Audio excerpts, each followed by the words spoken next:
This is Indy Sports Ticket, 1430 AM, WXNT, AM, Indianapolis, WZPL HD2, Greenfield, a Cumulus media station. Download the free app in the Google Play and App Store. Ladies and gentlemen, it's time for... It's the Real Jonathan Smith Show on Indy Sports Ticket, 1430 AM and 99.5 HD2. What's going on? It's the Real Jonathan Smith Show here on Indy's Sports Ticket. Happy Father's Day. Happy belated Father's Day to all of the dads out there. I hope you guys had a great weekend. Oh, man, I know I did. I had a fantastic weekend. Could not have had a better time. Mavs win Friday night. Went to the Fever game on Sunday. I don't even remember what I did on Saturday. That's how good of a weekend that I had. And I hope yours was just as delightful as mine was. Let's start with the Indiana Fever because once again, Caitlin Clark is a big deal. Once again. And the Fever beat the Sky. They've now won back-to-back games, which is great. Won 3 out of their last 4, which is even better. Caitlin Clark, Aaliyah Boston, and Kelsey Mitchell on Sunday, yesterday, all played well. These are the Fever's 3 best players, and in order for them to win games, these 3 players have got to show up. Okay? It's the first time this year that all 3 have played well in the same game. Okay, Caitlin Clark, 23 points, 8 rebounds, 9 assists. Aaliyah Boston, 19 points, 14 rebounds. Kelsey Mitchell, 17 points. They all 3 shot 54% from the field or better. They were all efficient and connected. I thought they all played together really well. And part of why they looked so connected was because Clark and Boston are starting to figure out how to play together. And that is the single most important development for the Fever so far through this season. When the Fever needed a bucket against the Sky yesterday, they went back to the same well over and over and over again. They went to a Caitlin Clark and Aaliyah Boston pick and roll. And it was a guaranteed good shot every time down the floor. They doubled Clark, she made a pass to Boston, and then Boston would go score. If they switched and had a mismatch, then Clark would either exploit the mismatch or she would pass it off to Aaliyah Boston and she would post up and go score. Okay, and if they tried to go over the screen, then Caitlin Clark got downhill and got to the bucket for a layup. I mean, it was just really good offense. And those 2 ladies, Clark and Boston, were very well connected. 6 of Caitlin Clark's 9 assists went to Aaliyah Boston. They are starting to figure things out, and it's fun to watch. Clark is fun to watch. This Fever team is fun to watch. The most impressive part of Clark's game, though, is still her passing. Like I was sitting there with my wife, and she'd make these passes, and I'd be like, geez, like that is just such a good pass. Like one hand on the move, off the bounce, between 2 defenders. It was impressive. I haven't watched a ton of WNBA in my lifetime, but the little bit that I have watched, Caitlin Clark is making passes that I haven't seen any of these other women make. And like I said, fun to watch. It's just enjoyable when great players that have the ability to score are willing to share the ball. It makes everyone on the team better, and that is what we've seen from Caitlin Clark. 5 turnovers for the haters out there.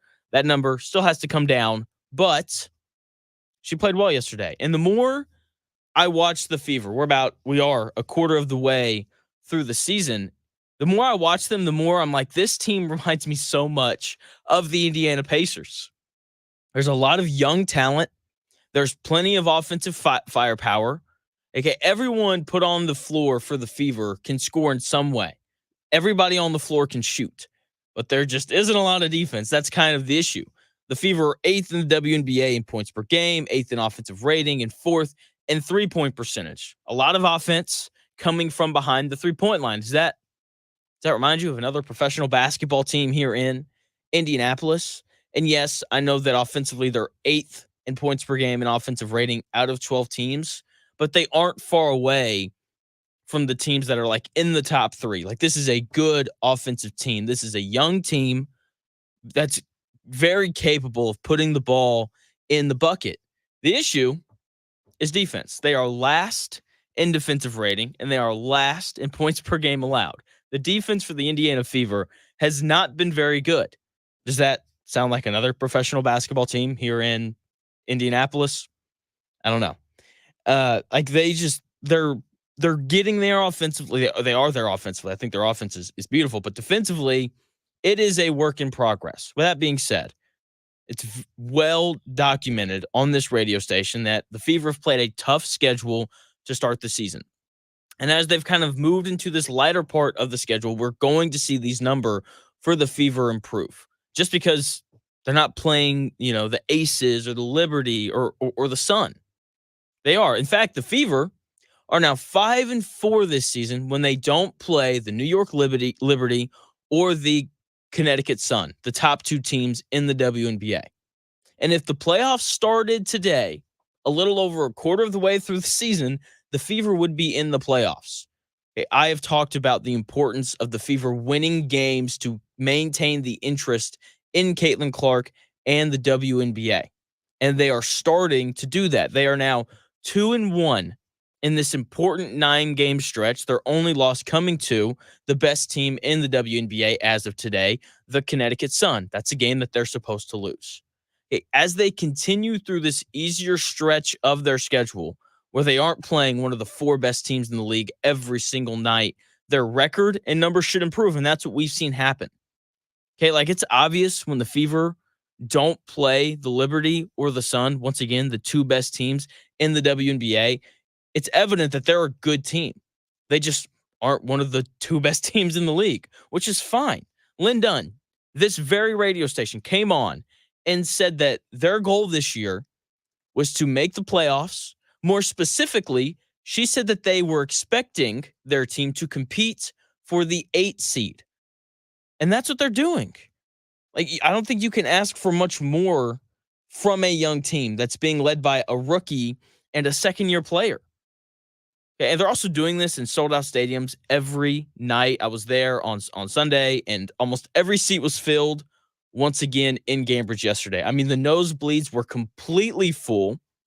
The only seats that were not filled were the nice, expensive seats, like 3 rows from behind the bench at midcourt. You know what I mean?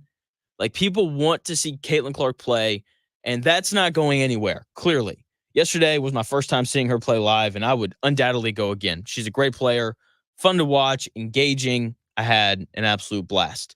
And I'm sitting there, I'm watching the game, and Caitlin Clark drives left, goes to the bucket, gets by Angel Reese, full extension, going up for a layup, and Angel Reese hits her in the face, knocks her down.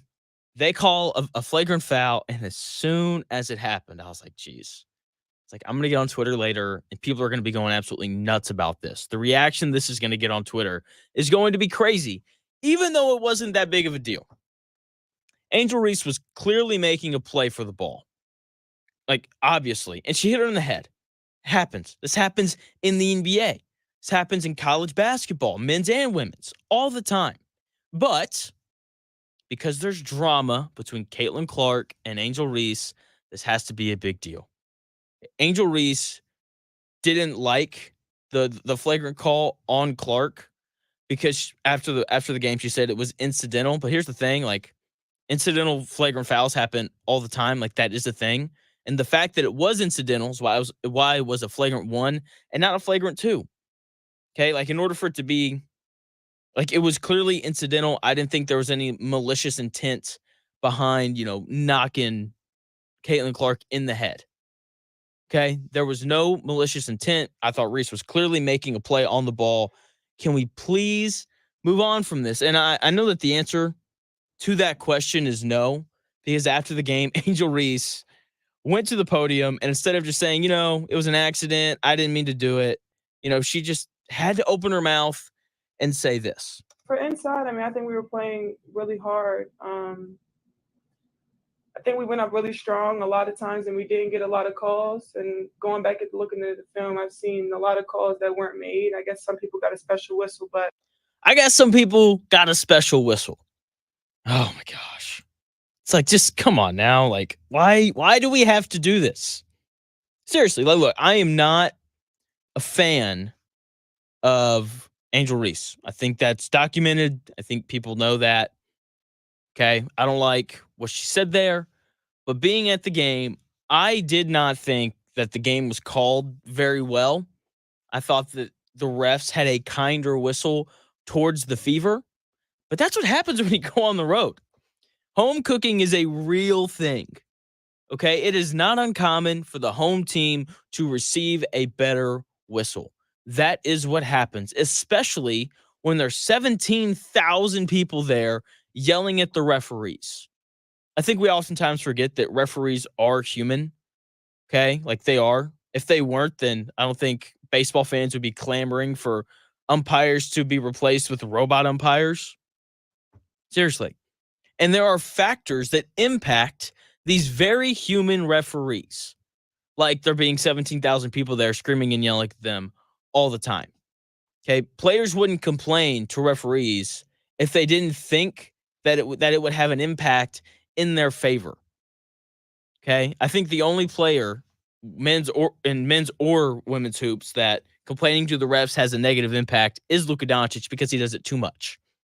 Okay, but here's the thing, Angel Reese, you can't talk a bunch of crap like Angel Reese has, then lose to Caitlin Clark for the third time in a row since the national championship game 2 years ago, then complain about the refs after you lose. At some point, Angel Reese is going to have to realize that she just isn't as good as Caitlin Clark. And at some point, there was a sign that they showed while I was at the game that said, "Sorry, Angel, I'm not here to see you. I'm here to see Caitlin Clark," which is great. And that's the truth of how it works. That is why people are there. And there's something else that I realized during the game. Angel Reese never directly addressed Caitlin Clark in her post-game comments. She didn't directly address Caitlin Clark and talk any crap. There was the slight whistle comment, but I think that was kind of valid because I didn't think that the game was called very well. But there's nothing direct. Okay, like Angel Reese is a very bold person. We have heard her directly call out Caitlin Clark for multiple reasons. But she didn't after this game. You know, once again, she made the comment about the officials. It was warranted. And that was it. And that is what happens when you win. Okay?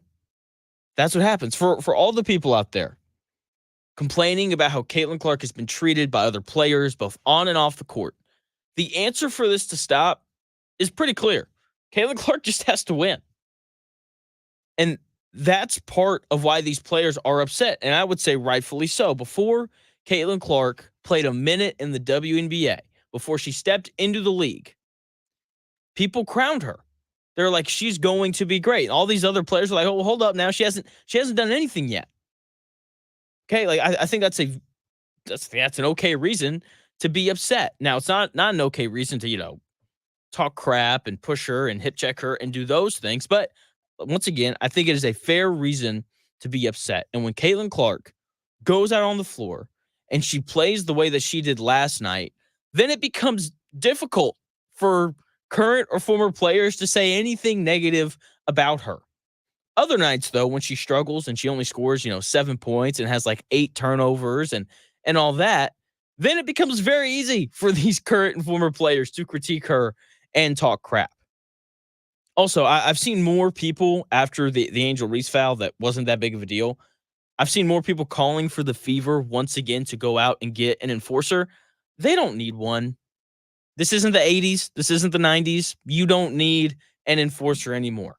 Okay, the last time the Fever played the Chicago Sky, there was the whole thing where Caitlin Clark gets hip checked and none of her teammates came to her aid. Lynn Dunn went on Dan's show, which runs from noon to 3 today. She went on Dan's show. She was like, look, everyone had their backs turned. Caitlin Clark didn't react. So Aaliyah Boston, who inbounded the ball, she didn't react. And so, it was very much played down, but people were upset. Yesterday, there was a moment with around 3 minutes left to go in the first quarter where Clark got tangled up. She went to the basket. Her arm and the Chicago Sky defender's arms, they locked. They called a foul on the defender, and they should have. That was a foul. And instead of just like separating, the Sky defender, throws her arm up, not whatever. As soon as it happened, Christy Wallace, who starts for the Fever, immediately stepped in between Clark and the Sky players. That is all that needs to happen. Because let's be honest, none of these none of these basketball players want to fight. They don't. This isn't hockey. I promise you. They don't want to fight each other.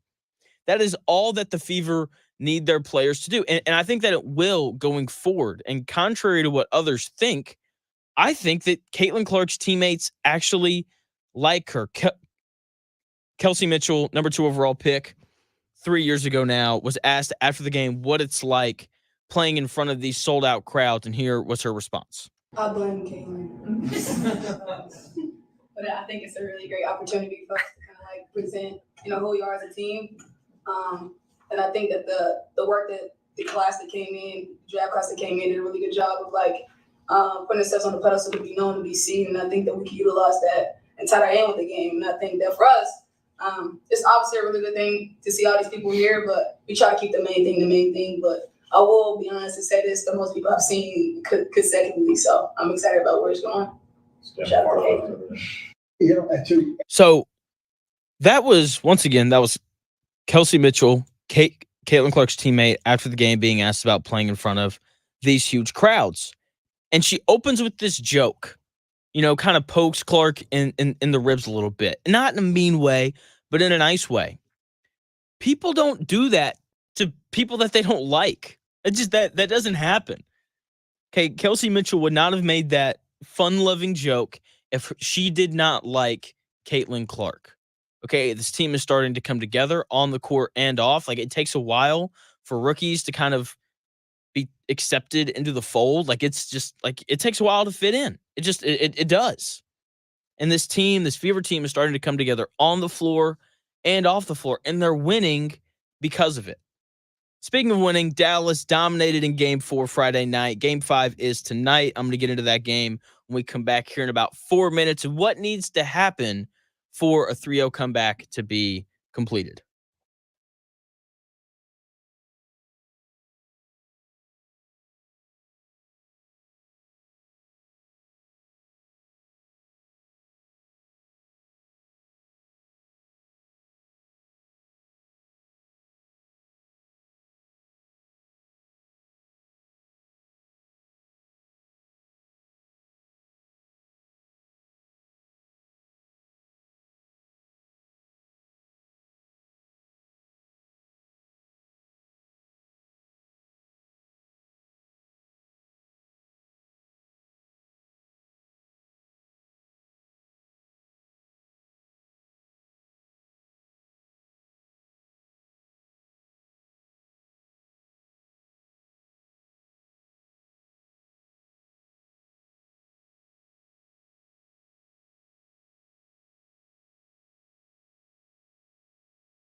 Often imitated, never duplicated. It's the real Jonathan Smith Show on Indy Sports Tickets, 1430 AM and 99.5 HD2.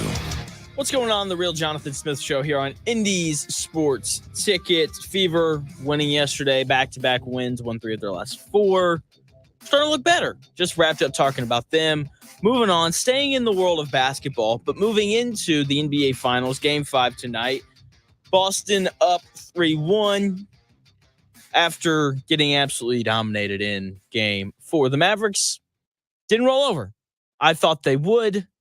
You know, they just looked pretty defeated out of coming out of Game 3. But hey, they had some pride. They responded well. You know, they win by 38. That is quite the response. I mean, it was incredible. They held the Celtics to only 84 points. That is the Boston's lowest point total all year, playoffs and regular season. And I mean, like, that's incredible. I got to be honest. Looking at the game, it was either Dallas was going to get blown out or Dallas was going to blow Boston out, right? It was, are the Mavs going to roll over or are they going to respond in a big way? And look, it's not surprising. The Mavs didn't want to get swept. They were at home. Like, they're a good team. I think that has been forgotten in all of this. Like, they just won the Western Conference, the tougher of the two conferences. Okay, Luka and Kyrie are great players. It is not surprising that they won. What is surprising, though, is that they won by 38. The Celtics pulled their starters before the third quarter even ended. It's like 3.5 minutes left to go in the third quarter. So my wife's birthday was last week. We went out Friday night to celebrate with some of her friends. So we're all the way up in Westfield. I get home at halftime. I look at the score. I'm like, geez, it's 61-35. So I'm sitting there. I'm like, okay, I guess I'm just going to watch the second half. And, you know, we got like 3 minutes left to go in the third quarter. And Tatum and Brown and Drew Holiday and Derek White, all these guys are getting pulled out of the game. I'm looking up and Tim Hardaway Jr. is playing for Dallas. And I'm like, oh, geez, like, this game's over. And it was insane. Like, Dallas came out in the first half. I went back Saturday morning and I watched the first half because I missed it on Friday. First quarter, Dallas comes out and they defended at a level we hadn't seen them defend at the entire series. And they've been good defensively during the series, despite everything that you've heard. Luka was good defensively. He didn't complain the whole game, really. And part of that was because I thought the whistle was good. I didn't think that he got screwed out of any calls. I didn't think he got called for a foul that he didn't commit. I felt like whenever Luka went to the bucket and there was contact, they didn't call. They called a foul. Excuse me. And so I like that. Obviously helps the not complaining thing, but he looked better. And, you know, people they should talk about that. I don't know if they're going to, but I thought the biggest difference between Game 4 and the other 3 games were the role players. Okay, the role players for the Dallas Mavericks actually showed up. They actually decided to make shots when they were open. PJ Washington hit 2 threes. Derek Jones Jr. hit a 3 and made an insane layup in transition. I mean, geez, the replay on that, you can go find it. It was great. Gafford scored 7 points in like 10 minutes. Maxi Kleba, he finally hit a 3. Derek Lively scored 11 points off the bench. He hit a 3. That was nuts. Like, this was the first game in this series that the role players for the Mavericks actually scored. Okay, as great as the Dallas Mavericks defense was on Friday night, and you're probably going to hear people, you know, wax poetic and rave about it today. Like, as great as their defense was, the offense is what really stuck out to me. The offense finally showed up. Like, the defense for the Mavericks throughout this series has been good. The most points they've given up in a game this series is only 107. Okay, the issue hasn't been defense for the Mavericks. It's been the offense. And they finally got it going Friday night. And whenever a team down 3-0 wins Game 4, people go crazy. They just do. Everyone acts like, you know, they have a chance to come back and win the series, even though oftentimes they don't, because human nature kicks into gear in game 4. It's like, geez, like, we don't want to get swept. Meanwhile, Boston's like, we have 3 more chances if we lose tonight to close out. They were actually asked at media day about that. And Jason Tatum was like, look, of course, we want to win game 5, but if we lose, we still have 2 more chances to close out. Sam Hauser said something similar, right? It's a human nature thing. And look, I'm not going to sit here and act like the Dallas Mavericks are about to come back from down 3-0. Okay? I'm not, they aren't going to. Okay? If I'm telling you right now, I don't know if I'm betting the game tonight, but if I am, I'm going to bet on Boston. Okay? But with that being said, I do think the Mavericks have a better chance than most teams at coming back down 3-0. Okay? I think in order for a team to come back from down 3-0, 2 things have to happen. The team down 3-0 has to have the best player in the series. And you have to catch some sort of break. Okay, when I was sitting down and I was thinking about this, of course, I had to go back to 2016 when Cleveland, the Cavaliers, come back from down 3-1 to beat the Warriors in the finals. Okay, that's the closest thing we've seen in the finals to a team coming back from down 3-0. And when I look at that series and the reason why the Cavaliers were able to come back and win, 2 things stick out. The Cavaliers had the best player in the series, LeBron James. He was absurd games 5, 6, and 7. He went absolutely nuts. He was great. Kyrie Irving also was great as well. But the real reason why I think they won that series is because Draymond Green was suspended in game 5. He was. That was a huge break that the Cavaliers caught. And when I look at this year's finals, between the Mavericks and the Celtics, also, that Celtics team, nowhere near as good as that 2016 Warriors team. When I look at this series, I think the Mavs check both of those boxes. Luka Doncic has clearly been the best player in this series. And I know people have complained about Luka's defense. It's not warranted. He's been good defensively all year. He has been. And he's been good defensively in this series. Okay, going into game 4, before the Mavs held the Celtics to 84 points. So this is in the first 3 games. The Mavericks' defensive rating with Luka on the floor was only 105. That is absurdly good. Okay? If a team had a defensive rating of 105, that would have been the top defense in the regular season and the top defense in the playoffs. Defensively, the Mavericks have been fine with Luka on the floor. And he's also been the best offensive player in the series, and that hasn't been close. I don't think anyone can dispute that part of it. And the team down 3-0 also has to catch a break, right? So the Mavericks, what break have they caught? Kristaps Porzingis isn't okay. He's not. Ever since he went out in game 2, the Mavericks have had a much easier time scoring around the rim, which is what they want to do. And Xavier Tillman, backup center for the Celtics, he was talking to the media yesterday, and he was asked about Porzingis and his availability, how he looks in practice, and all those things. Here is Tillman's response. I mean, we'll see. Obviously, like they said, it's a rare leg injury. So obviously, if he's going through excruciating pain where he can't be his best, it might not be worth it. Did the whole team kind of have an idea that he was really a break glass in case of emergency, or maybe would come in a rare circumstance in game 4? Or since he was active, did you think he might play? I don't know. I mean, when we go through our practice and stuff like that, he's doing some stuff, but you can still tell that he's very uncomfortable. So, like I said, we don't want to put him in any type of situation that could really, really hurt him. Do you see improvement as each day goes on, or it's still kind of a tough thing? Yeah, it's been pretty much the same. I'm not a trainer either, so yeah. That was Celtics backup center Xavier Tillman when asked about Kristaps Porzingis and how he's looked post weird ankle injury thing. Doesn't sound good.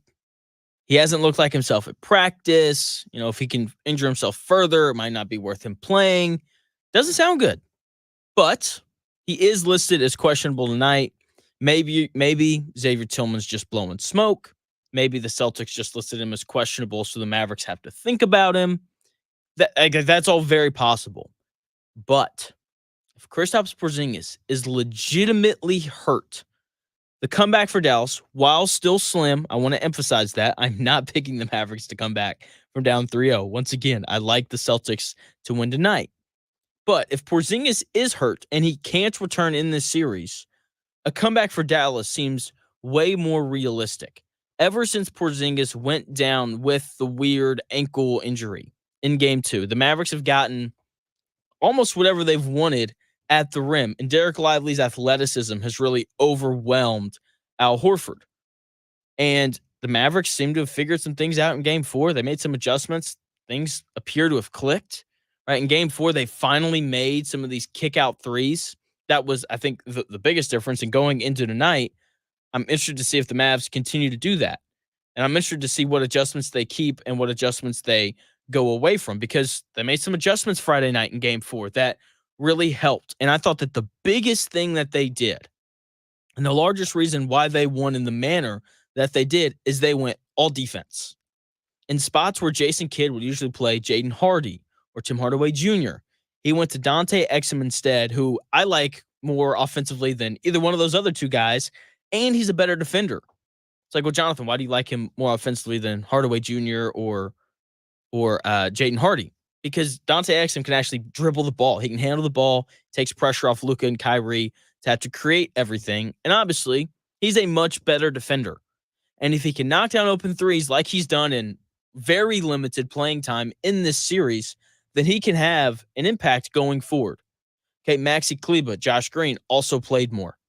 The only offensive switch that Jason Kidd really made was playing Lively a lot more than Daniel Gafford. And that's because Lively's just a much better passer out of the pick and roll, just more athletic, can just do more. He can also apparently shoot threes. Didn't know that. When he knocked that down, that was wild. Absolutely wild. So I expect for Dallas to continue to play a more defensive lineup around Luka and Kyrie. That seemed to work last game, and it'll definitely continue to work if they make shots like they did in game 4. Tip-off tonight is at 8:30, and I'm not looking forward to it because I expect the Celtics to end it tonight. Like, there's a part of me that wouldn't be surprised if Boston won by like 20. Wouldn't surprise me in the slightest. Boston is a 6.5-point favorite, and I expect them to win and cover tonight. Game 5, NBA Finals at 8:30. Yeah. Oh, man, I'm nervous just thinking about it. But when we come back here in 4 minutes, you know who wasn't nervous yesterday? Bryson DeChambeau. Absolute, just hit a beautiful shot from the bunker to set up the U.S. Open winning putt. Going to talk about the U.S. Open when we come back here in about 4 minutes.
Welcome back to The Real Jonathan Smith Show on Indy's Sports Ticket, 1430 AM and 99.5 HD2. What's going on? The Real Jonathan Smith Show here on Indy's Sports Ticket. Hope you guys are having just the best day possible. I know I did. Bryson DeChambeau wins the U.S. Open by one stroke.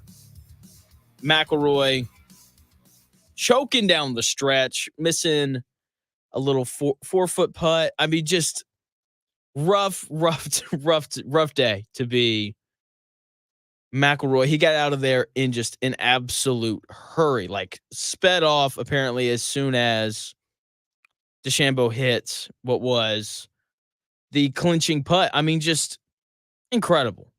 I like DeChambeau. I know that there are some people in the golf world that don't. People that I think really pay attention to it don't care for him. I think he's great for golf.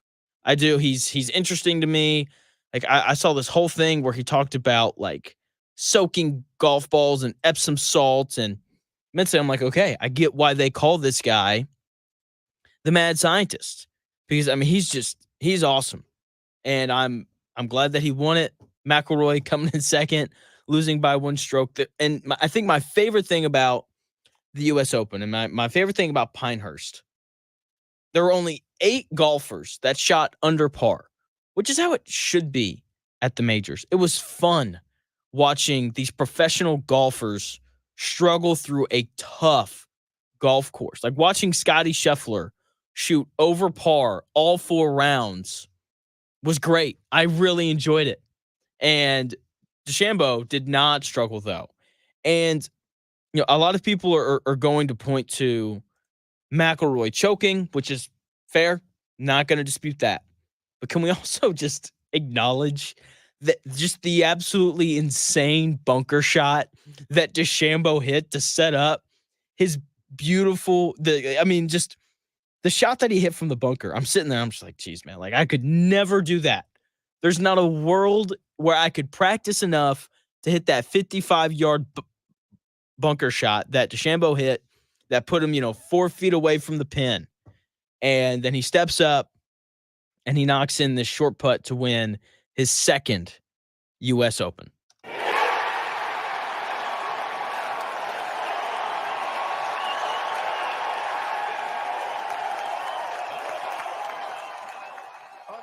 epic up and down at Pinehurst for a U.S. Open championship.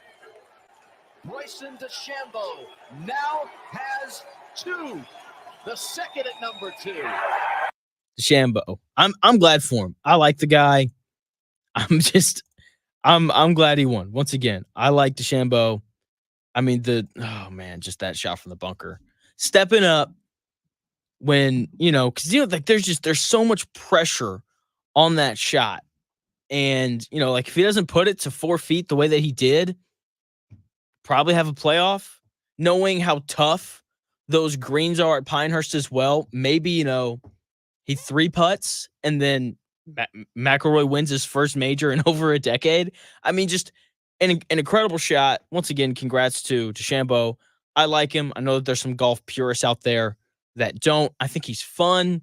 Fun's important for a sport like golf because, let's just be honest, golf's kind of boring. I like Scotty Scheffler, but he's kind of boring. Like, since the decline of Tiger Woods, golf has missed consistent fun. Like, golf has missed a player that people tune in for.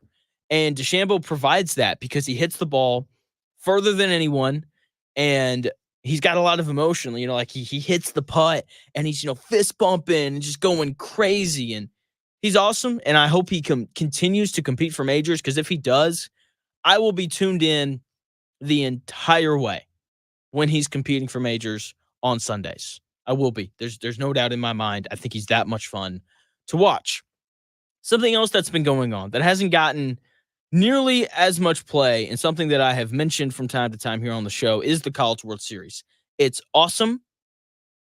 I love the College World Series. College baseball is a better product than Major League Baseball. I'm going to continue to say it.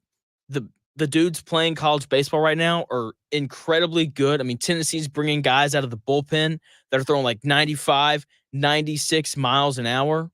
It's the best. It's the best. And this College World Series has started on just an incredible note, continues today at 2:00. It's lived up to the hype in every way this year. The first 3 games all ended with walk-offs. Like, seriously, like, that's absurd. And then the 4th game would have ended with a walk-off home run, but the Texas A&M outfielder decided to climb the fence and rob a home run. That would have been a walk-off. Okay, these games are absolutely electric. The talent and the level of play is high. If you haven't been watching and you're like, man, no golf, the NBA finals, they're pretty much over. I don't really know what to watch. I don't care to watch game 87 of the Major League Baseball season. You know, like what am I supposed to watch? Watch the College World Series. You will not be disappointed. It has been nothing short of incredible so far. I mean, once again, the talent is high. Games are close and competitive, and it's a great time. Like, I love watching it. It's once again, better product than Major League Baseball. And if there's nothing else going on right now, you might as well sit down with a nice beverage and watch the game, especially since the Indiana Fever don't play for 2 more days. So you don't get to watch Caitlin Clark for 2 more days. So you might as well watch the College World Series. And the Indiana Fever are really starting to figure things out. Okay, like the team as a whole just looks so much better. Okay, yesterday was the first game that Caitlin Clark, Aaliyah Boston, and Kelsey Mitchell, the 3 best players on the Indiana Fever. This is the first time that they all 3 played well. Okay, the 3 best players for the Fever. It was fun to watch. Clark, 23 points, 8 rebounds, 9 assists. One of the best games she's played as a pro. Aaliyah Boston, 19 points and 14 rebounds. Then Kelsey Mitchell, 17 points. Okay, they all 3 were efficient as well. They all 3 shot 54% or better from the field. They were efficient and they were clearly connected. Like, this is the best I had seen them all play off of each other. And a large part of why they looked so connected was because Caitlin Clark and Aaliyah Boston are starting to figure out how to play together. When the Fever needed a bucket, they went back to the same thing over and over and over again. They went to a Caitlin Clark and Aaliyah Boston pick and roll. Every time they needed a bucket, that's what they went to. And it was a guaranteed good shot every time because both of those ladies are very talented. If they double Clark, she made a pocket pass to Aaliyah Boston, and Boston would go and get a layup. If they switched, they had a mismatch. Clark would either attack the big that switched onto her, or she'd figure out a way to get Aaliyah Boston the ball, and she would post up. If they tried to go over the screen, because obviously, if you go under the screen on Caitlin Clark, she's just going to pull up for 3. So they had to go over the screen. If that happens, then, Clark's getting downhill. She's going to get a layup, or, if the big comes over, she's going to drop it off to Aaliyah Boston for a layup. Every time that they needed to score, that was what they went to. And 6 of the 9 Caitlin Clark assists went to Aaliyah Boston. They are starting to figure things out, and it is fun to watch. Caitlin Clark is fun to watch. Okay, I was there yesterday, had an absolute great time. Okay, and the best part of Caitlin Clark's game to me is still her passing. I think that gets me out of my seat more than the 3-point shooting. Don't know why. It just does. It just does. Like, she made several passes yesterday that were beyond impressive. And to be fair to what I'm about to say, haven't watched a ton of WNBA basketball in my lifetime. I've really just kind of watched the Fever this year, and that's pretty much it. But with that being said, the passes that I'm seeing Caitlin Clark make, I'm not or haven't seen any other women make. I haven't. And that, to me, is still the most impressive part of Caitlin Clark's game. And the more that I watch the Indiana Fever, the more they kind of feel like the Pacers. A lot of young talent, a lot of offensive firepower. Like, everyone that Christy Sides puts on the floor for the Fever can score in some way, but there just isn't a lot of defense, right? That's why they've lost a lot of the games that they've lost. The Fever are 8th in the WNBA in points per game, and they're 8th in offensive rating, and they're 4th in 3-point percentage. A lot of offense for the Fever comes from behind the 3-point line. Does that sound like another professional basketball team here in Indy? I would say that it does. And although the Fever are 8th in points per game in offensive rating, they aren't that far behind the top teams in the league. Okay, like this young team can really put the ball in the bucket. And the issue is the defense. They're last in defensive rating. That's an issue. They are last in points allowed per game. That's an issue. Once again, does this sound like another professional basketball team in the state of Indiana? I would say that it does. Okay, the numbers for the Fever are going to improve, though. They are going to get better for a couple different reasons. The biggest one, their schedule gets easier. It just does. Okay, when the Fever play against the teams that aren't amidst the top of the league, I mean, it's just, they look good. Like the Fever are now 5-4 when they don't play the Liberty or the Connecticut Sun. Those are the top two teams in the WNBA. And if the playoffs started today, a little over a quarter of the way through the season, the Fever would be in the playoffs. They would be. Okay, they're now 2-1 in this 9-game stretch. Their only loss coming to the Connecticut Sun, a game that they were supposed to lose. And as they continue through this easier part of their schedule, where they aren't playing one of the 4 best teams every other night, their record and their averages and numbers should improve. In addition to that, this is a young team. The more games you play, the better that you get. That's just kind of the way that it goes. Like, I think it's pretty obvious at this point that when the Fever don't play the Liberty or the Sun, once again, the 2 best teams in the WNBA this season, when the Fever don't play them, they look like a good team. They just aren't one of the 3 or 4 best teams in the WNBA, and that's fine. Okay, I don't think anybody expected for the Fever to win a title this year. I know I didn't. Lynn Dunn, the Fever's GM, said on this very radio station that their goal this year wasn't to win a title, wasn't to win a playoff series. Their goal was just to make the playoffs. To be more exact as to what she said that their goal was to compete for the 8th seed, the last spot, to make the playoffs. And they're doing that. I just don't think that you can ask for much more from a young team that's being led by a rookie in Caitlin Clark, who has, the expectations of the whole world on her right now, and a second-year player in Aaliyah Boston, who had a rough start to the season and hadn't really gotten going until these last 2 games, because these last 2 games, Aaliyah Boston has been nothing short of awesome. And, on top of everything else, like, they're also playing in these sold-out stadiums every night, which is an adjustment for everyone on this team not named Caitlin Clark. Almost every seat was once again filled yesterday at Gainbridge Fieldhouse. The nosebleeds were absolutely packed. Okay, like a lot of the seats owned down by the floor, they're owned by like, a business or a company, and then they kind of give them out or whatever. But the publicly bought tickets, in the nosebleeds and in like, the second of the 3 sections and like the bowl, completely filled. Completely filled. Okay, like people want to see Caitlin Clark play basketball. Now, obviously with them playing the Chicago Sky yesterday and Angel Reese coming back to Indy, like obviously more people were probably a little bit more intrigued in what was going on, but people's desire to watch Caitlin Clark play basketball, it's not going anywhere. And yesterday was my first time seeing her play live. She's incredible. No way around it. She's incredible.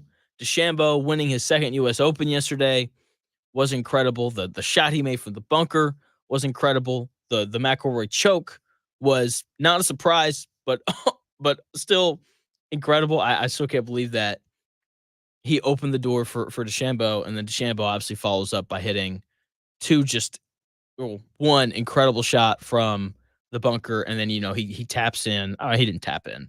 He knocks in a little 4-foot putt to win his 2nd U.S. Open. Glad for the guy. Glad for the Fever. They've won back-to-back games now, 3 out of their last 4, 2-1 in this important, 9-game stretch. And hopefully that continues. They're playing against the Washington Mystic at home at 7:00 on Wednesday. That's another winnable game. I think the Mystic are still winless on the season. They may have 1 win. They have 2 wins. Look at that. Washington Mystic on the board. They will be here in Indy on Wednesday night to take on the Fever. That's another winnable game. Are we going to witness the first Fever win streak of the season? 3 wins in a row? What? Could that happen? It could. Wouldn't surprise me in the slightest. Clark in Boston starting to figure out how to play together. That's been a joy to watch. Kelsey Mitchell continues just to create good shots, and it's been fun. A lot like the College World Series. When we come back here in about 5 minutes, I'm going to get to the other part of this game that has people all up in arms. Not a big deal. That's right. The Angel Reese foul wasn't that big of a deal. And I'm going to tell you why when we come back here in about 5 minutes.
Ladies and gentlemen, it's time for It's the Real Jonathan Smith Show on Indy's Sports Ticket, 1430 AM and 99.5 HD2. What's going on? The Real Jonathan Smith Show here on Indy's Sports Ticket, hour number 2. Hopefully, this hour can be as good as the first one. Hopefully. I'm sure it will be. Let's talk about Angel Reese.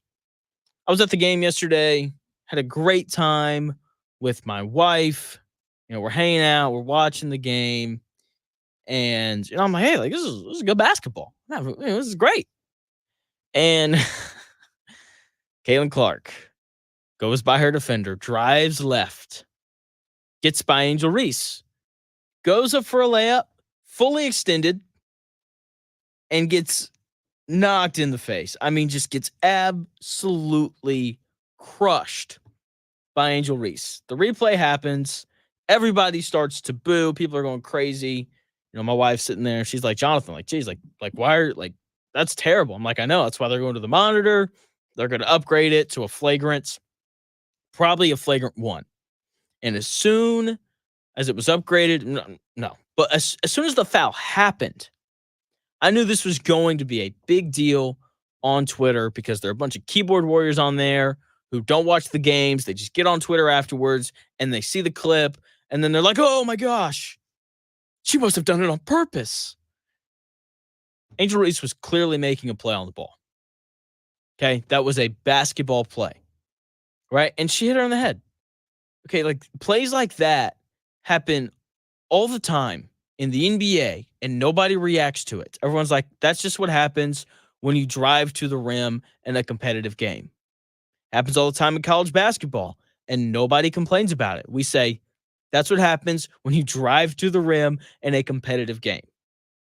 Okay, but because there is drama between Caitlin Clark and Angel Reese, this has to be a big deal. She must have done it on purpose. It's not a big deal. Okay? It's not. I'm not going to sit here and dispute the fact that Angel Reese doesn't like Caitlin Clark, but she didn't do it on purpose. This was incidental. Incidental flagrant fouls are a thing. That's why it was a flagrant 1 and not a flagrant 2. Okay? This was incidental. If it had been malicious in any way, shape, or form, Angel Reese would have gotten a flagrant 2. They would have thrown her out of the game. The referees would have gotten a standing ovation. That'd have been the first one ever. Okay? This wasn't malicious. She was trying to make a play on the ball. Happens all the time. If Caitlin Clark doesn't want to get hit, then she should shoot more threes and not go to the rim as often as she does. Because I think that we've learned, and I say everybody, and I say we because let's just be honest, there wasn't a huge WNBA fan base before Caitlin Clark showed up. I think we've all learned that this is a physical league, and it is. And when you go to the rim, you're going to get hit. It's just kind of what I've learned in watching these WNBA games. And Reese was clearly making a play on the ball. So can we please move on? This doesn't have to be a big deal, and it shouldn't be a big deal. But it has to be because Angel Reese doesn't know how to just not say anything. Okay, the best players, the smartest players in any sport know how to go to a podium, post-game press conference, preseason press conference, Random Buddies podcast. They know how to sit in front of a microphone and say a bunch of words, but really say nothing. That's a skill that Anthony Richardson needs to learn as well, apparently. And Angel Reese is just incapable of doing that. After the game, she goes to the podium, post-game press conference, and she had this to say about the officiating in yesterday's game. For inside, I think we were playing really hard. I think we went up really strong a lot of times and we didn't get a lot of calls. And going back and looking at the film, I've seen a lot of calls that weren't made. I guess some people got a special whistle, but just the last part, Angel, you could have just ended it there. You could have just said, I didn't think that we got a fair whistle. And nobody would have had any sort of issue with that. None whatsoever. I'd have been like, you know what? You're right. But then at the end, she has to go, but some people Caitlin Clark. Some people get a special whistle, I guess. Come on now. Why'd you have to say that part? Oh, look, I'm not a fan of Angel Reese. I'm not. That is documented during my time on this show. That's documented during my time on this radio station in general. I don't like the ending there, what she said. But I will agree with the first, 12 seconds of that 15-second clip there. I didn't think that the game was called very well. I thought that the Fever got a favorable whistle compared to the Chicago Sky. I will totally agree with that. I will admit to that. But here's the thing. This happens all the time. Okay? When you go on the road, you tend to not get as many calls. That's why it's called home cooking. That's one of the advantages of playing at home. The home team usually gets the benefit of the doubt with calls. They just do, especially when the home team has 17,000 people there yelling at the referees. Okay? Referees are human. Okay? Like outside factors impact them all the time. For example, 17,000 people in the stands screaming and yelling at them. Okay? Like that's just the way that it works. Outside things impact referees all the time. Like players wouldn't complain to referees if they didn't think it had an impact in their favor. In fact, I think the only player in all of basketball that complaining to the referees has a negative impact is Luka Doncic. But that's, we're going to talk about him here in about, 15 minutes or so. So, like, come on, Angel. Like, this is just the way that it goes. Okay? And here's my biggest thing about Angel Reese. Here's the thing that probably makes me the craziest. You can't talk a bunch of crap about Caitlin Clark like Angel Reese has done and then lose to Caitlin Clark for the third time in a row since the national championship game 2 years ago. And then when you lose, go complain about the refs. You can't do that. Okay? That's such a cop-out thing. Okay? Eventually, Angel Reese is going to have to sit there and be like, you know what? She's just better than I am. Because she is. And something that I've noticed, or something that I noticed yesterday, during the game, Angel Reese didn't say a word to Caitlin Clark. Not a word. And during her press conference there, did you realize that she didn't talk any direct crap about Caitlin Clark? She made a comment about the officials and then makes the little snarky comment at the end suggesting that Caitlin Clark gets a favorable whistle. And if you've watched Caitlin Clark play this year, that's not true. But outside of that, she didn't say a word about her. She didn't. And that's what happens when you win consistently. Okay, like obviously there are people out there complaining about how Caitlin Clark has been treated by other players, both on and off the court. Like before she even stepped into the league, former players were like, she's not that good. She's got to prove it. Like, we don't even know. And some people took offense to that, right? And then she shows up and she's getting beat up and banged up, and people were upset about that. But here's the thing. The answer for all of that to stop is clear. Caitlin Clark just has to win.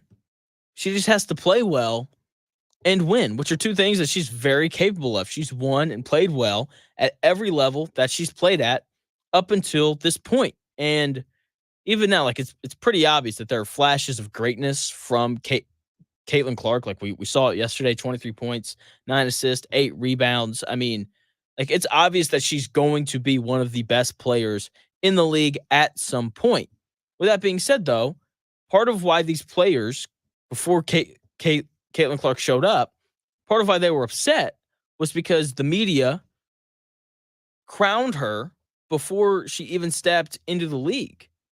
And look, that's frustrating. Like it is.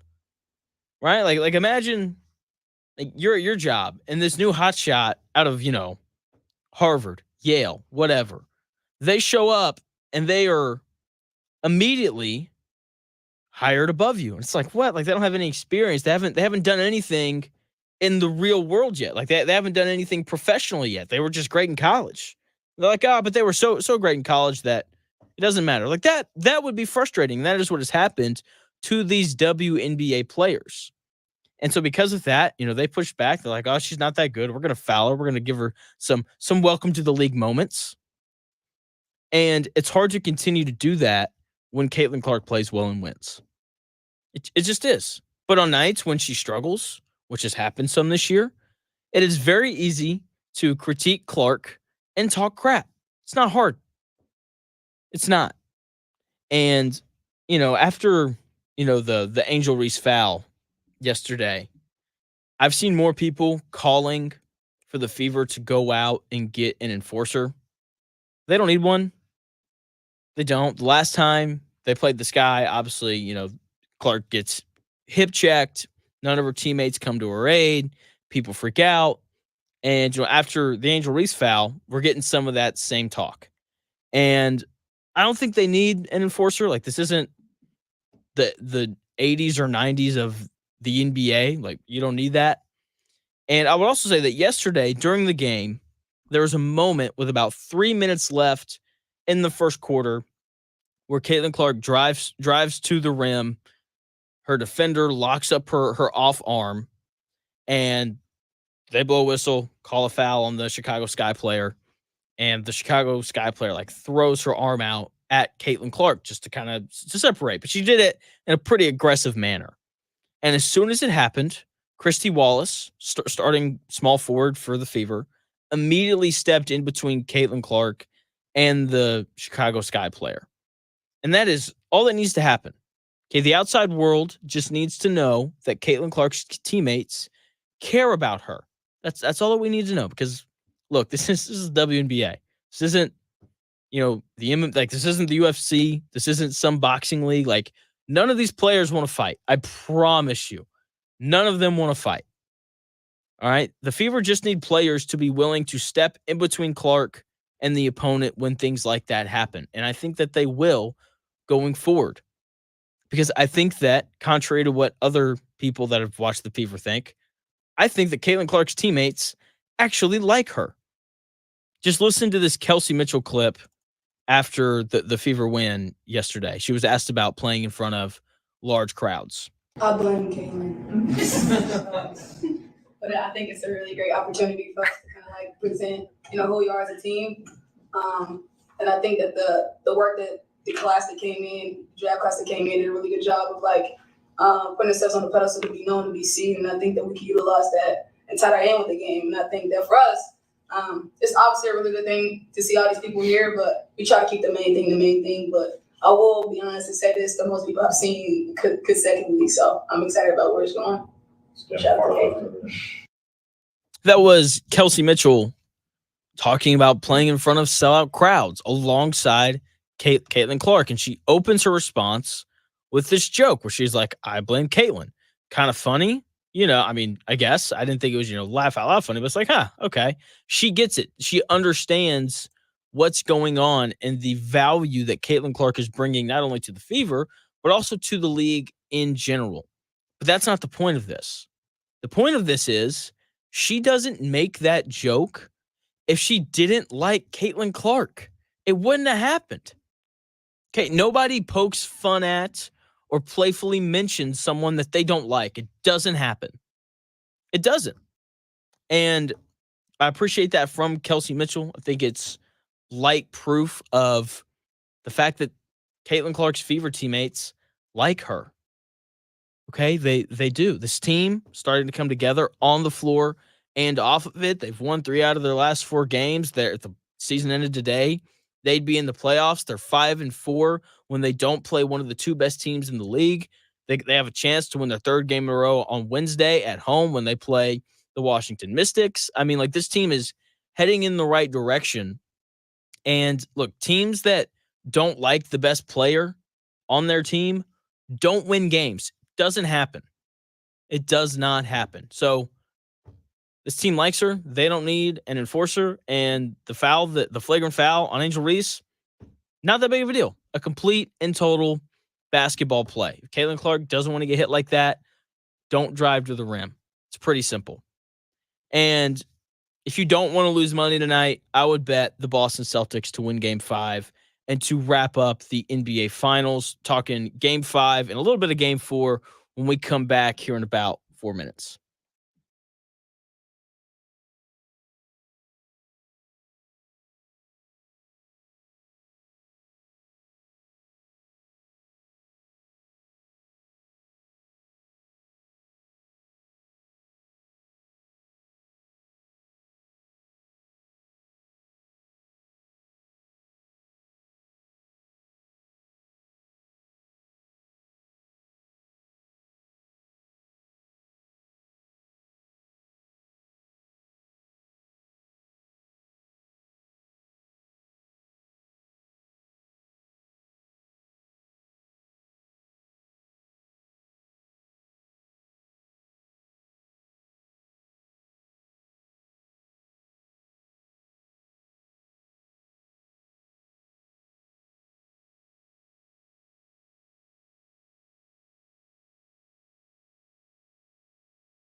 The best takes, stories, and entertainment. It's The Real Jonathan Smith Show on Indie Sports Ticket, 1430 AM and 99.5 HD2. What's going on? The Real Jonathan Smith Show here on Indies Sports Tickets. Game 5 tonight between the Dallas Mavericks and the Boston Celtics. NBA Finals is going on. 8:30, locked in, not really ready for it. But hey, it's happening. I'm riding with my Mavs the entire way. By that, I mean I'm going to pull for them, not bet on them, not doing that tonight. I can tell you that much. Because I was wrong in Game 4. I thought Dallas would roll over. They didn't. They showed some pride, showed the respect that they have for themselves, all that good stuff. And they decided to beat the Celtics by 38 and not allow the Celtics to score 90 points, which is pretty incredible. It really is. Okay. The fact that they won wasn't overly surprising because, the question was whether or not the Mavericks would show up and play with pride. They did. As soon as the answer to that question was yes, it's not a surprise at all that they won. They didn't want to get swept. Okay, human nature creeps in. Dallas knows that they have to win every game the rest of the way, while Boston knows that even if they lose game 4, they have 3 more chances to close Dallas out with, 2 of them being at home, right? So it's not a surprise. Let's also keep in mind that Dallas is a good basketball team. Let's also keep in mind that Luka Doncic and Kyrie Irving are great players. Like, it's not entirely surprising that they won a game here. What is surprising, though, is that Dallas won by 38. They won by 38 points, which is just utterly insane. Something else that's utterly insane. The Celtics pulled their starters before the third quarter even ended. It was an absolute blowout. The Mavericks came out and defended at a level we hadn't seen them defend at the entire series. Luka was good defensively. He didn't complain the whole game. Caveat on that, the officiating was good for Dallas. Okay, it felt like every time Luka got bumped or when he got to the rim and he got a shot up, if he got bumped, they tended to call a foul. They did. And, if Luka played good defense or had questionable contact, they didn't call a foul, right? So that obviously helps the complaining aspect of Luka's game. So that was a big deal. But defensively, I thought he really played well. The biggest difference, though, for Dallas and why they won by so many points is because the role players actually made shots. PJ Washington hit 2 threes. Derrick Jones Jr. hit a 3. Daniel Gafford scored 7 points. Maxi Kleber hit a 3. Derek Lively scored 11 points off the bench. Dante Exum came in and scored. Like, they had role players actually contribute for the first time in this series. And as great as the Dallas defense was on Friday night, for me, the impressive thing was the offense. It was. Like, the Mavs defense throughout this series has been good. Okay, the most points that they've given up in a single game is 107. The issue has not been the defense. The issue has been on the offensive side of the ball, and they finally got it going on Friday night. Okay, and this is just the world that we live in. Whenever a team down 3-0 wins a game, everyone acts like that team has a chance to win the series. And look, I'm not one of those people. I'm not going to sit here and act like the Mavericks are going to come back from down 3-0, but there is a chance that they could do it. In order for a team to come back from down 3-0, 2 things have to happen. The team down 3-0 has to have the best player in the series, and you have to catch a break. Okay, when the Cavaliers came back from down 3-1 to beat the Warriors in the finals in 2016, those 2 things were the case. The Cavaliers had the best player in the series in LeBron James, and they caught a break with Draymond Green being suspended for Game 5 of that series. And when I look at this year's NBA Finals between the Mavericks and the Celtics, Luka Doncic has clearly been the best player in this series. I know there have been complaints about Luka's defense, but he's been good defensively in this series, okay, going into Game 4. So before the Mavs surrendered 84 points to Boston, the Mavericks had a defensive rating of 105 when Luka was on the floor. That's pretty darn good. It is, right? And then obviously, in order for Dallas to potentially come back, they have to catch a break. Porzingis isn't okay, apparently. Xavier Tillman had words for the media that didn't exactly ensure Boston fans that Kristaps Porzingis is going to come back in this series. And if he doesn't play, then the Mavericks have a legitimate chance to come back and make this a series.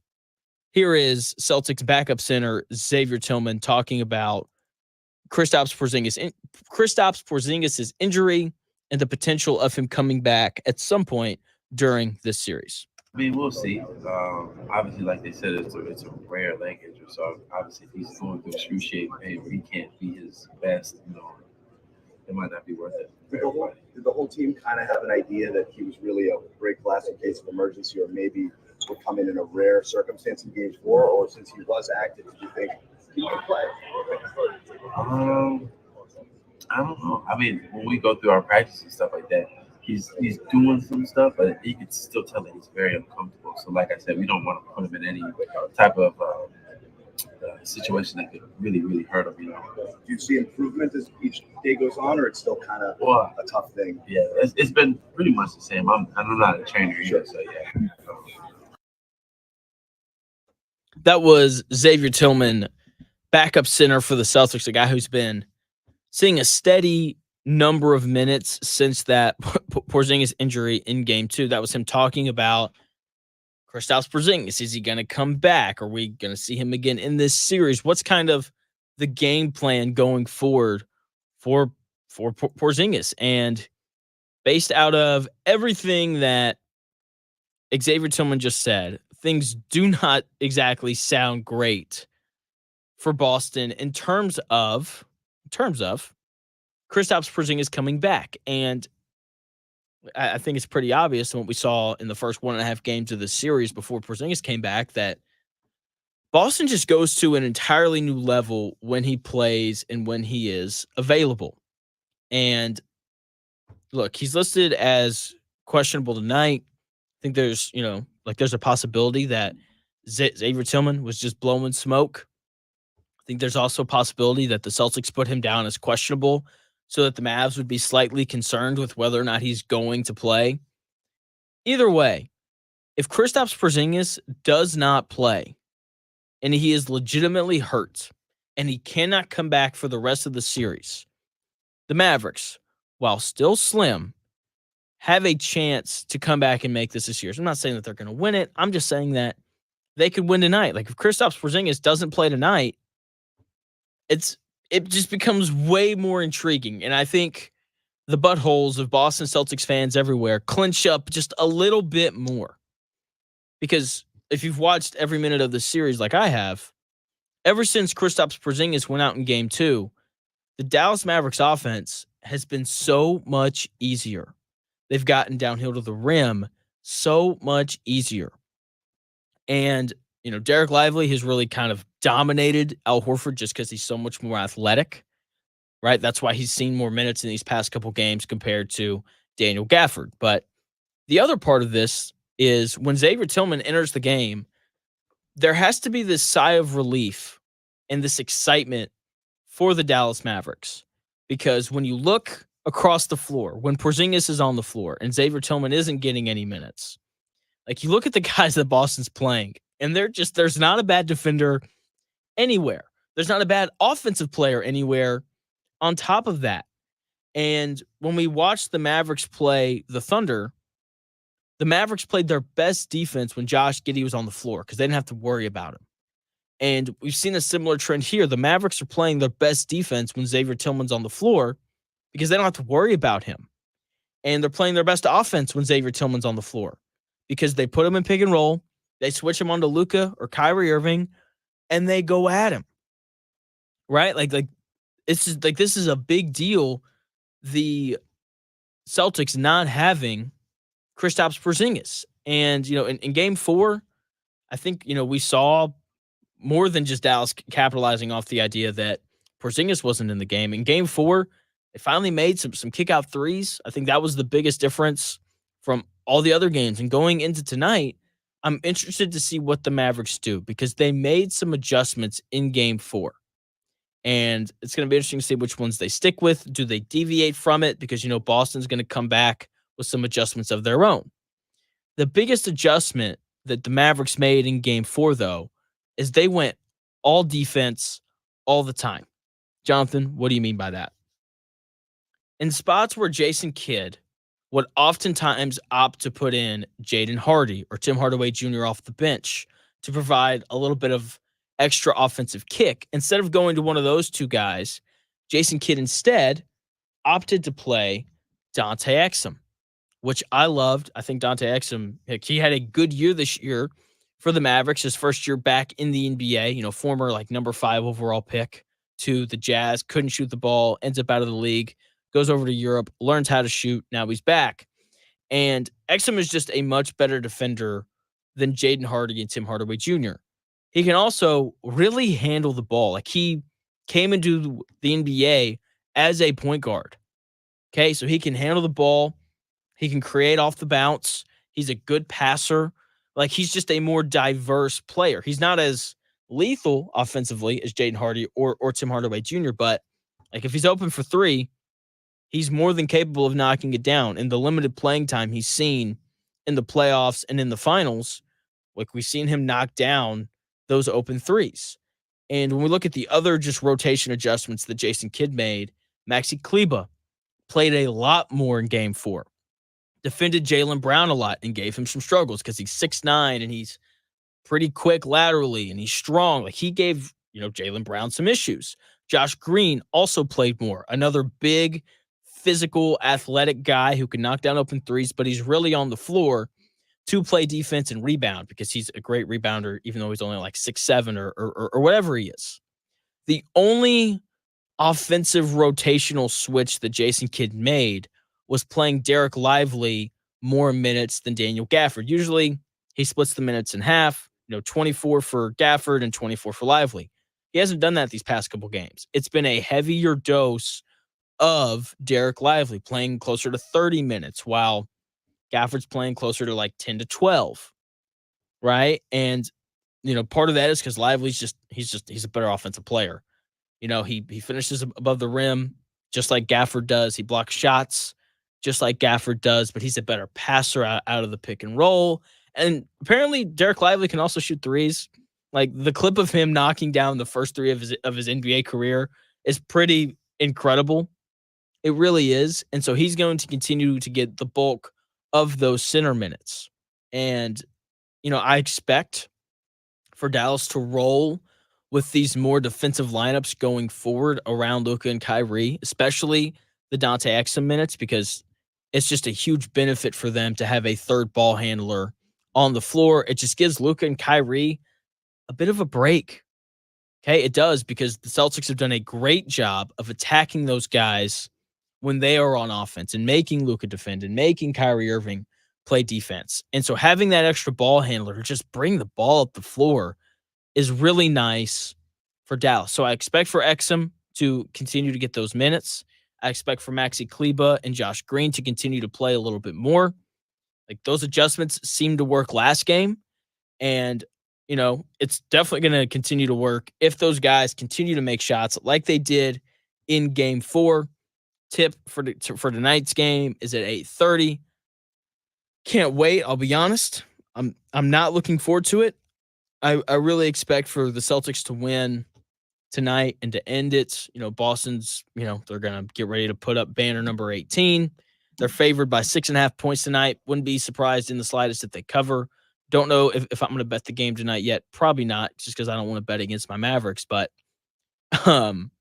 if I was to, I'd definitely be taking Boston minus 6.5. So when we come back, here in about, 4-ish minutes, I'm going to get into the U.S. Open. McIlroy choking down the stretch. DeChambeau seizing the opportunity. College World Series has been awesome. Going to get into all that when we come back here in about 4 minutes.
Unadulterated sports talk with unfiltered takes. It's the real Jonathan Smith Show on Indy Sports Tickets, 1430 AM and 99.5 HD2. What's going on? The real Jonathan Smith Show here on Indy's Sports Ticket. Last segment of the day. Bryson DeChambeau, the mad scientist. Dare I say my favorite golfer? Love the guy. I think he's awesome. I think he's great for the game of golf. He's fun. He's exciting. He's interesting, unlike a lot of golfers. For example, Scotty Scheffler, not fun, not super exciting. I wouldn't say that he's very interesting, but he's really good at golf. And because he's really good at golf, that's the guy that we talk about more than the others, which is fine. I get it. It's like you have to talk about the winners at some point, right? Whenever you're discussing, golf or whatever other sport you want to talk about, golf, tennis, swimming, whatever it is. So speaking of swimming, did anyone go to the swim trials this weekend? I had some buddies that went. They said they had an absolute blast. So if you haven't gone, I think they're still going on, and you should go. So anyway, but because of Scheffler's success and, just the crazy amount of success that he has had, up until, the U.S. Open where he shot over par in all 4 rounds that he played in, which kind of makes me happy. It's fun watching these great golfers struggle the way that I do it, like Psalms, it's basically the Pinehurst of Indianapolis, so I don't know, but DeChambeau wins the U.S. Open, his second U.S. Open by 1 stroke. It's 6 under Rory McIlroy, Rory. He came in second, had a chance to win his first major in over a decade. And he just, didn't putt well down the stretch. The nerves got to him. And that is one of the best things about watching golf. We think NBA guys choke. That's what we say, but there's so many outside factors in football or basketball or whatever sport, especially team sports, right? It's like, did he choke or did they just, play great defense there? Did Tom Brady choke, or did the defensive coordinator on the other side just make the best call ever? All right. And because of that, they didn't convert on 3rd down, right? Like there's so many outside factors in team sports when it comes to people choking or not. In golf, though, ain't nobody there to help you.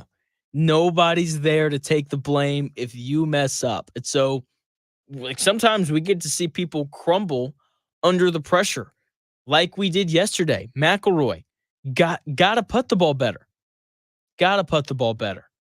And he didn't. And to DeChambeau's credit, dude's a warrior, and he found a way to win. He hit an incredible shot from the bunker. Puts to 4. He's like 55 yards out from the bunker, puts it 4 feet to the pin. Just an incredible shot.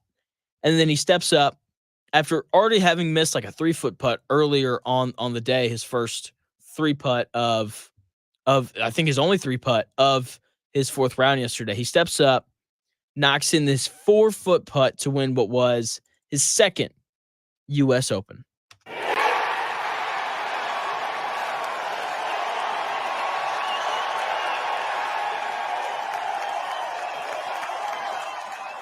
Another epic up and down at Pinehurst for a U.S. Open championship. Bryson DeChambeau now has 2, the second at number 2.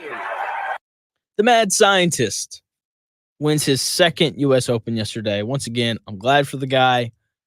Like I said, I think he's great for golf. He's fun, and it's important for a sport like golf because it's boring to watch. At least it is important for a sport like golf to have characters and interesting people like Bryson DeChambeau. Since the decline of Tiger Woods, golf has missed a consistent, interesting character, and DeChambeau provides that. And hopefully he can continue to compete for majors. Watching him and Scheffler go at it is always fun. Like anytime DeChambeau is competing with somebody for a major is so much fun because let's be honest, like we all know that DeChambeau with the driver in his hand, he's the best. He outdrives everybody, but his short game can be a little spotty sometimes. And so it's so fun to watch him basically have, like a 20 to 30-yard head start against everybody that he plays against on every hole. And from there, you're just like, okay, how do these next several shots go? Because there is a world where DeChambeau leaves the door open and he loses because of it. And, that's part of what makes him fun, and all the extra stuff that he does, making his own clubs, soaking golf balls in Epsom salts and just doing all these insane things. Like, it's interesting. It's a little weird. It's a little quirky, but it's interesting. And he's fun to watch, and hopefully he continues to compete for major. Something else that is so much fun, and I wish everybody watched it, because if everybody watched it, I would talk about it for the entire show. Like, I could do 2 hours on the College World Series. I'm convinced that I could. Okay, I've mentioned the College World Series on this show before, and whenever I have a chance to bring it up, like, I'm going to, and I have an opportunity right now to bring it up, so I am. The College World Series is a better product than Major League Baseball. College baseball in general is a better product than Major League Baseball. Okay? Unless, I don't know. Okay? Like, October for Major League Baseball, pretty great. The entire college baseball season, though, is better as a whole than Major League Baseball. It just is. And the College World Series starting this weekend has lived up to the hype that I have put on it in every single way. First 3 games end with walk-offs. Okay? Can't have any more drama than that. It's pretty great. And then the 4th game would have ended in a walk-off, but the Texas A&M outfielder decided to scale the right field wall and rob a home run, rob a walk-off. I mean, just incredible. The games have been electric, and if you haven't been watching and you want a sport to watch, this is it. Okay? Like, if you find yourself tonight, you're like, geez, what am I going to do tonight? Well, no, you're going to watch the finals. But tomorrow night, if you're like, hey, what am I going to do tonight? There's no Caitlin Clark on. The NBA finals don't happen tonight. The NBA finals will probably be over by this time tomorrow. So won't even be an option for you going forward. You're going to be like, do I really want to sit down and watch game 88 of the Major League Baseball season? You're going to be like, I don't know if I really want to do that or not, since the Cubs are so terrible. But then you'll be like, hey, College World Series, there's a game tonight at 7 o'clock. So it's tomorrow night. There's a game tonight at 7 o'clock as well, and a game at 2 today. You're like, oh, I guess I'll watch that. I promise you, you will not regret it. It is one of the best sporting events that you can watch. Okay, it's fun, it's exciting, and hopefully you have time to tune into it, because it's incredible. It's a great sporting event that everybody should at least take the time to witness at least a little bit of. And if it's not for you, then hey, whatever. That's the way it goes sometimes. And the WNBA is not for some people. I'm still not sure if it's entirely for me, but I went to the game yesterday to watch the Fever play the Sky, and I had a good time. My wife and I, we both went. We had an absolute blast. Shout out to our guy at the Fever for giving me tickets. Just a nice dude who was like, hey, do you want to go Sunday? And I was like, of course I want to go. And he gave me 2 tickets. My wife, Amelia, and I went. We had a blast. And part of why we had a blast is because the Fever won. It was a good game. It was close for most of the way. And a large part of the reason why the Fever won was because their 3 best players, Caitlin Clark, Aaliyah Boston, and Kelsey Mitchell, all played well. Okay, the 3 best players for the Fever were great. No other way around it. Caitlin Clark, 23 points, 8 rebounds, 9 assists. Aaliyah Boston, 19 points, 14 rebounds. Kelsey Mitchell, 17 points, an efficient 17 points. Okay, they all shot 54% from the field or better. Like, they were efficient and they were connected. And a large part of why they were so connected is because of Caitlin Clark and Aaliyah Boston's ability to play together. Like, they've really started to gel and figure things out. 6 of Caitlin Clark's 9 assists went to Aaliyah Boston. Okay, like things on the offensive end for them too are starting to figure it out, and it's fun to watch. Like when they run the screen and roll, you feel like they're going to get a good shot. Okay, and a large part of that is because Caitlin Clark is such a freaking good passer. Like she passes the ball so well. I still think that's the best part of her game. And the more that I watch the Fever, the more they feel kind of like the Pacers. A lot of young talent, plenty of offensive firepower. You know, their best player is a 3-point shooting point guard. That's also a great passer. Okay, everyone that the Fever put on the floor can score in some way, but there's just a lack of defense, and that's normal for young teams. Like the more that the Fever play, the better they will be defensively. That's usually the way that it works, and you know, that's just how young teams do. It usually takes them a while to figure out how to defend. And I think the most encouraging thing about the Fever when we look at this season is that the Fever are now 5-4 this year when they don't play the New York Liberty or the Connecticut Sun, the top two teams in the WNBA. The Suns only lost this year came to the Liberty. They're 12-1. The Liberty are 12-2. Something absurd like that. And if the playoffs started today, a little over a quarter of the way through the season, the Fever would be in the playoffs. Okay, they are now 2-1 in this important 9-game stretch here in the month of June. Their only loss coming to the Connecticut Sun, a game that they were supposed to lose. And as they continue through this easier stretch of the schedule, I think it's going to become more and more apparent that this Fever team is good. Like they are capable of winning games as long as they don't play one of the 4 best teams in the league. Okay?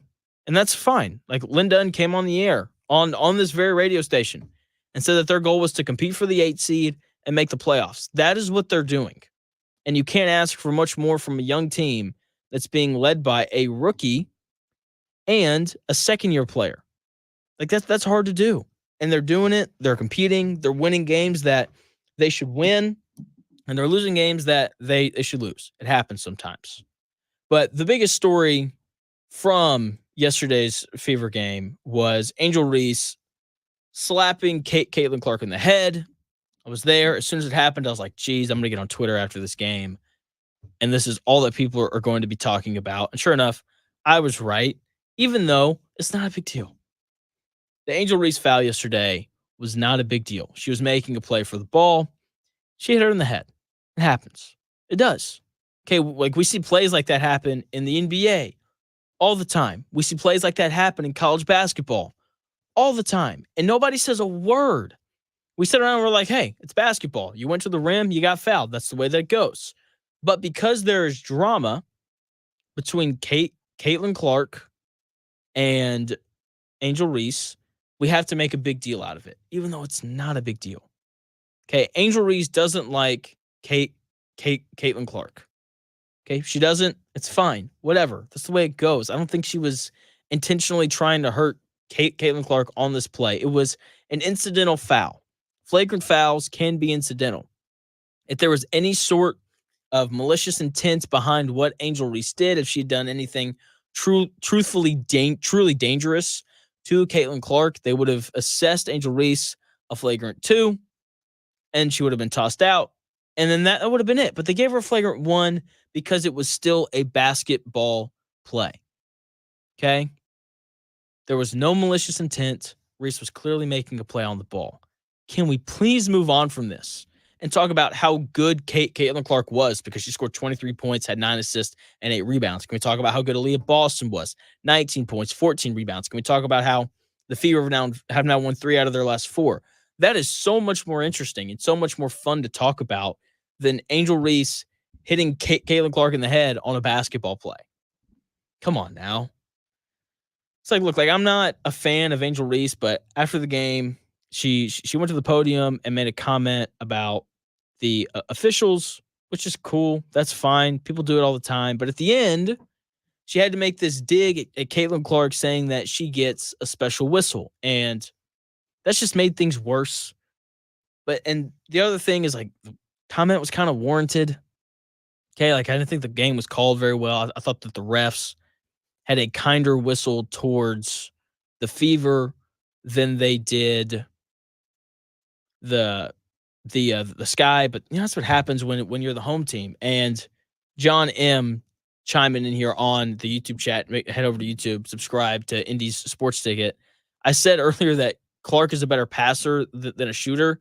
He asked if that's a hot take. I don't think that it is. I think that when you watch her play, like the passing and the vision is really evident. I mean, she moves the ball really well. Now, if you want to say, hey, Jonathan, like she kind of turns the ball over too much, like are we sure that that we can say she's a better passer than a shooter because of the way that because of the turnovers? Then that's a fair point. But I mean, look, she's only shooting 33% from three this year. Like that's not crazy impressive or anything. She's only shooting 38% from the field as a whole. So I just, the passing I feel like has been better for her to start her career compared to the way that she shot the ball. And even going back to watching her play at Iowa, I mean, she was great at passing the ball and setting up her teammates. And I think that's part of why her teammates like her so much. Like she's a willing passer who, if she took 25 shots a game, I don't think people would really be upset because, like you're saying, John, man, like she is a good shooter, but her willingness to pass and the vision that she shows when doing it is beyond impressive. Fever play again Wednesday night at home against the Washington Mystics. Have a chance to go on a 3-game win streak. That'll be great. NBA Finals tonight, Game 5. Take Boston minus 6.5. Hopefully it's a good game. I am looking forward to it, but I'm also not. We'll see how it goes. Thanks for tuning into The Real Jonathan Smith Show. I'll be back on the air and live on YouTube and live on Twitter tomorrow from 10 to noon. Make sure you tune in. The Dan Dockett Show is coming up here in about 5 minutes. I will talk to you guys tomorrow.